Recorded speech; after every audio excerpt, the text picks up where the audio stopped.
And along with him, we have Secretary Civil Aviation, Shri Rajiv Bansalji, Secretary Moth, Shri Anurag Jainji, Secretary MNRE, Shri Bhupender Singh Bhallaji, Secretary Ports and Shipping, T.K. Ramchandra Ji, Secretary Rural Development, Shri Shailesh Singh Ji, DOT Additional Secretary will be joining us soon. And from Railway Board, we have Anil Kumar Khandelwal Ji, the Additional Secretary Rank Officer from Gati Shakti, who handles Gati Shakti. Friends, we'll first have an overview of all the developments and the kind of path-breaking initiatives in the infrastructure sector, and thereafter we'll open it to the media. Sir, over to you, sir. I think we met last when I placed before you what we have done in the power sector. What we have done in the power sector, of course, is put us to the forefront of the world in energy transition. And this is a different India. Now, I mean, the fact that India was a developing country, etc., that is gone. Right? Now we are vying with the best in the world. And that is true of infrastructure as well. The entire, not only power, but the entire infrastructure sector. And that story has not been told as a complete story. And if you dwell upon it, it is mind-blowing. It is really mind-blowing.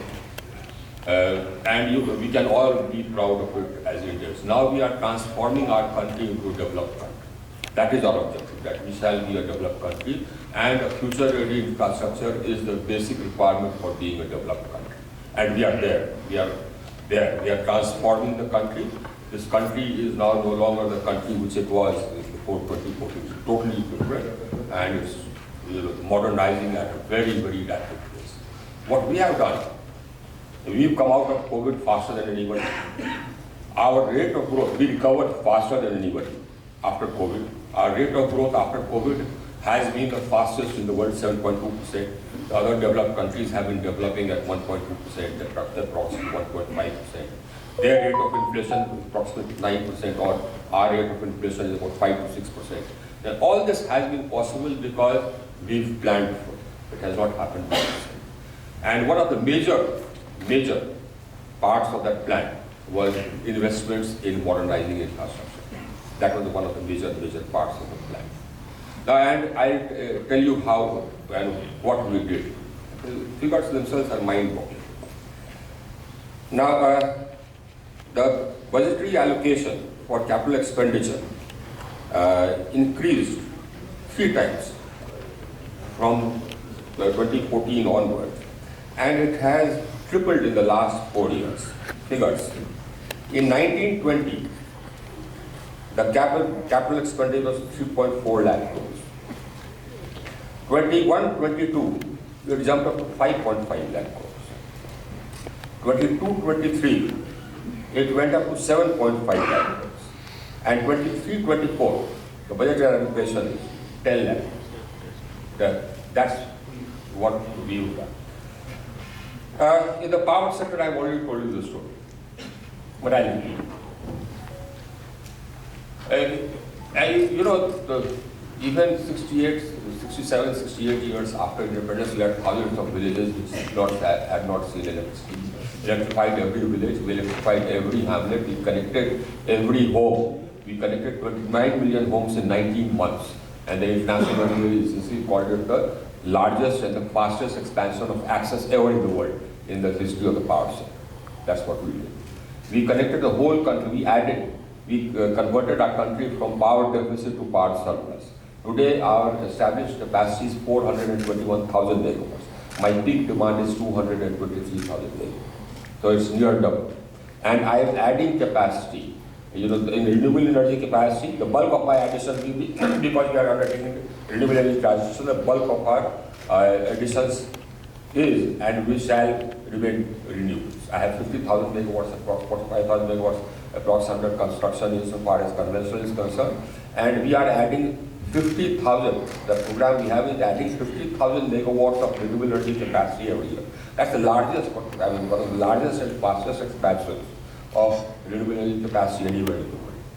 Today, we have emerged as a leader in energy transition, but let me first focus on the conventional sector. What we did was, we added capacity, we connected the whole country into one grid, running on one frequency. This is the largest single grid, unified grid in the world, because it is totally fully integrated, can transfer almost about 120,000 megawatts from one corner of the country to another. We connected, right from Leh Ladakh to Janskar to borders of Myanmar, etc., what have you. What we have transformed, what has done is that it has transformed the country into one part. And we have, of course, exchanges. We strengthened the distribution system by spending 210,000 crores on under Deen Dayal Jyoti Yojana, IPTS, Saubhagya, etc., on constructing almost about 2,980 or I think it has around 3,000 new substations. We added and we upgraded almost about 3,900 odd substations, almost 4,000 substations we upgraded to 3,000 substations we added. We added 750 lakh transformers. We had, one transformer serving maybe 3 villages, 4 villages, whatever. We added 750 lakh transformers. We added 8,50,000 circuit kilometers of HT lines, LT lines. The net result of all this has been that the availability of power in rural areas has gone up from 12.5 hours per day to 22.5 hours approximately. And in urban areas, gone up to 23.5 hours. We are well on our way to making generating sets history and stabilizers history. We put in place rules laying down the rights of consumers as behoves a modern country. And if any DISCOM does any gratuitous load shedding, you have a right to get compensated. We put grievance redressal mechanisms at the divisional level, at the superior level, chief engineer level, outside agency, outside members, so that you can take your grievances there and claim your compensation. I have been exhorting all the NGOs to look around and see where gratuitous load shedding is happening and file complaints, so that gratuitous load shedding goes. Why? Why am I doing this? Because I have sufficient capacity. And I will not, we shall, we are duty bound to give 24/7 stable supply, and therefore nobody has a right to just do load shedding anywhere. Power is available, please go to the exchange and buy. That's my outlook. That is the conventional power sector. In renewable energy, what we have done again is something that from being, the country to which other countries lecture, now we lecture. They used to tell us that climate is under danger and energy transition is essential. We need to sort of move to non-fossils. Our pace of moving to non-fossils is one of the fastest in the world. We had pledged in Paris in COP21 that by 2030 we'll have 40% of our capacity coming from non-fossils. We achieved that in 2021, 9 years in advance. Today, 43% of our capacity comes from non-fossils. And the electricity which you see, 25 to 27% of that is non-fossil. That's what India is. And today, we have approximately non-fossil capacity of about 185,000 megawatts. And I have 88,000 megawatts under installation and another about 55,000 megawatts under me. And again, as I said, I'm adding 50,000 megawatts. That is the program which we have done every year. We've already emerged as one of the bigger manufacturers of green hydrogen, green ammonia. We shall emerge as one of the biggest. I don't know what China is doing, but outside of that, green hydrogen, green ammonia, we shall emerge as the biggest manufacturer. Some countries were putting up trade barriers because our green hydrogen and green ammonia will be the cheapest in the world. So that trade barriers will fought against. Some countries have lowered their trade barriers, and we are quite sure that every country will lower their trade barriers. Because it makes sense to buy green hydrogen or clean hydrogen from where it is cheapest, and we shall provide it the cheapest. Why? Because we have natural advantages. Our cost of making renewable energy is the cheapest in the world. You apply for transmission connectivity, you get in 60 days. In other countries, it takes 2 years, 2.5 years, 3 years. So nobody can compete with us. It's different. India today, under Prime Minister Modi, the Modi government has made India different. Now the narrative is different. We are not developing country, etc., whatever. We still fight for the rights of development, but we are and we are different. And that is the story across the board. And that is the story in infrastructure as well. Now let me tell you about infrastructure. Now earlier, number one, you can't be, this is my problem, you can't be a developed country without modern infrastructure. And we have sort of taken out 13 crore people from poverty. The rate of poverty reduction in under the Prime Minister Modi has been the fastest in the world, that the whole world has acknowledged. You all have read it. That we have done. We've constructed 3.8 crore houses for poor people, and there are 2 lakh crore. Each house costs about near 2 lakhs. It's not that Indira Awas, right? 2 lakhs. 3.8 crores. We've given drinking water connections to almost everybody, electricity connections to everybody, gas connections to everybody. For the poor, we made sure we have given Ayushman Bharat cards, an insurance of 5 lakhs to each poor family, so that he can get himself and his family treated anywhere. All these we have done for the poor. At the same time, we have made that we are making India modern. That's what the Prime Minister Modi's government does. That's what the Prime Minister Modi's government has done, and that is the story. Yes, for the poor, what we have done, nobody else has done. And for modernizing our country, nobody has done what we have done, what our Prime Minister Modi has, and Modi's government has done. Before 2014, the total length of national highways was 91,287 kilometers. Today, it is 1,45,240. And out of that, the total four-lane capacity is 44,654. And we are adding four-lane capacity. I mean, nowadays you see four-lane everywhere. I mean, till 2008, 2009, you hardly saw four-lane anywhere. That's what we have done. Increase the four-lane capacity by almost about twice. In fact, more than twice, 3 times, 2.4 times, from 18,371 to 44,600. That is one. The second is modern country, high-speed expressways, access-controlled expressways. That's the hallmark of a modern country. What have we done? Earlier, before 2014, the total length of expressway, high-speed corridors, access-controlled corridor, was 353 kilometers. Right now, it is 3,106 kilometers. And we have a further 9,000 kilometers under various stages of planning and construction. And we are modernizing at a pace which is mind-boggling. In 13-14 and before, the total pace of construction of national highways was 11.6 kilometers per day. It has increased to 28.3 kilometers per day.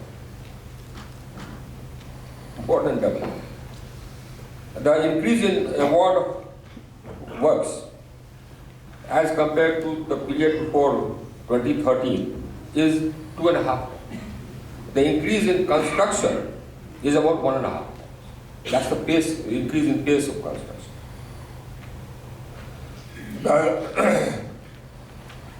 In the northeastern states, the length of national highways is eased by 32%,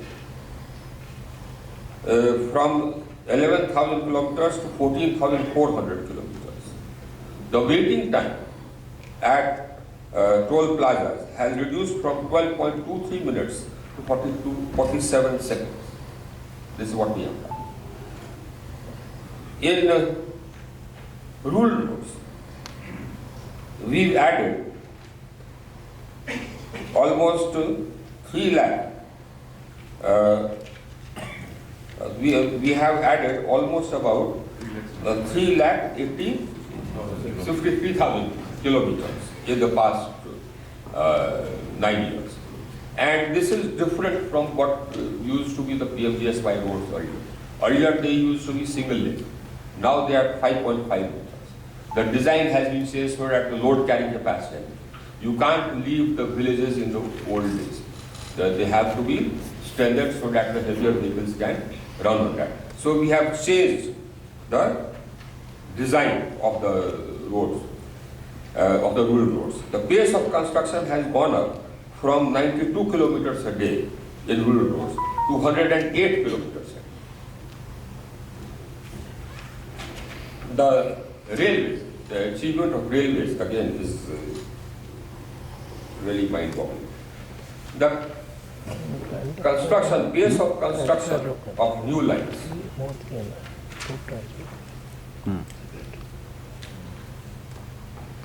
was, the pace of commissioning of new lines was approximately 4.11 kilometers per day in the period 2004 to 2014. And after 2014, in the 9 years, it has gone up to 7.88 kilometers per day. That means in terms of total kilometers, it has gone up from 1,499 kilometers or 1,500 kilometers per year on an average to 2,875 kilometers per year. That's the pace of construction, of commissioning of new lines. The pace of doubling has again gone up. The pace of doubling has gone up from about 4,196 kilometers to 14,337. That's what the pace of doubling has been. The loading, the freight, the average freight loading around 13, 14 and before that used to be about 1,000 million tons per annum. Now it is 1,500 million tons per annum. The pace of electrification earlier was an average of 518, 518,088 kilometers per year. About 1.4, let's take an average, 1.4 kilometers per day. It has gone up to 11.27 kilometers per day, about 8 times. And we shall complete the